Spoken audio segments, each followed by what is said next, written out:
বিক্রি করতে চাইছিল মা, ছেলে নিষেধ করছে, ছেলেটা নিশাগ্রস্ত। পরে মিস্ত্রিরা গাছ কাটতে আসলে ওনার ছেলে যা দূর মানে দূর ইয়েতে যা যেগুলো যে গাছ মারে ধাক্কা মেরে ফেলে দিয়ে জবা করলো।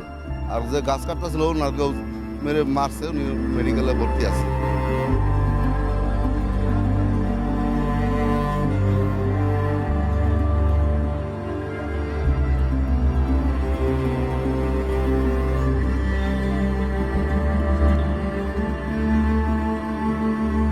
আমি 10/11 সংরক্ষিত সাবেক কাউন্সিলর। গতকাল 16,000 টাকা দিয়ে ওর মা গাছ বিক্রি করছে। বিক্রি করার পরে 9,000 টাকা বায়না নিছে, 7,000 টাকা বাকি ছিল। আজকে 7,000 টাকা দিতে আইসা গাছ কাটতেছিল। এই মুহূর্তে ওই যে ছেলে মারছে সে হচ্ছে বড় ছেলে, 2টা ছেলে তার। বড় ছেলে বলতেছে যে মা গাছ তো 16,000 টাকা হবো না, 40,000 টাকা হবো।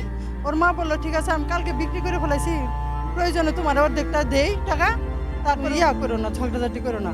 এই বলাতেই ও সাইতে নেয়, কয় না আমি 40,000 টাকা বিক্রি করবো, আজকে টাকা নিও না। পরে এই বলা কথা কাটি করার পরেই মুহূর্তেই যায় ওই যে গাছ কিনছে ওরে যায় একটা ফেস মাইরা বুড়ি বাইর করে ফেলাইছে।